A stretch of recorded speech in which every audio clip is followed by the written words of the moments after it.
অরুণবাবুর মুখোশে এসে জয়দেব বিশ্বাসকে ভয় দেখিয়ে সকলেই সব সত্যিটা জানতে পেরে গেল। তবে সেখানে মিডিয়ার মন্ত্রীরা থাকাতে জয়দেব বিশ্বাসের রূপটা দেখতে পেয়ে যায়।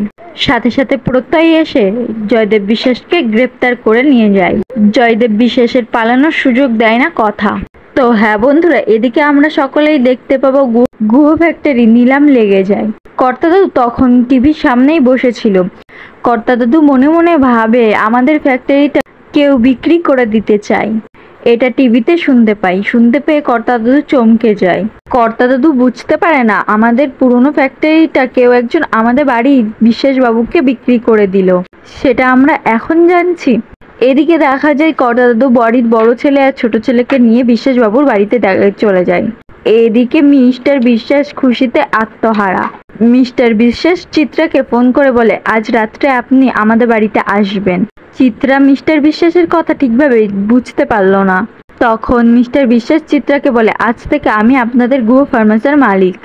আপনাদের বাড়ির একজন আমাকে ফ্যাক্টরির কাগজপত্র এনে দিয়েছে। চিত্রা গুহ আপনাদের আমার আর কোনো কাজে লাগবে না। আপনাদের আর আমার দরকার নেই। চিত্রা গুহ বিশ্বাসের কথা শুনে চমকে যায়। এরপর চিত্রা গুহ মনে মনে বলে আমাদের এত বড় সর্বনাশ কে করলো, আমাকে এটা তো দেখতেই হবে। এদিকে কথার বুদ্ধিতে জয়দেব বিশ্বাস আর পালাতে পারে না। জয়দেব বিশ্বাস ফেঁসে যায়। তো হ্যাঁ বন্ধুরা, অবশেষে জয়দেব বিশ্বাস গ্রেপ্তার হয়।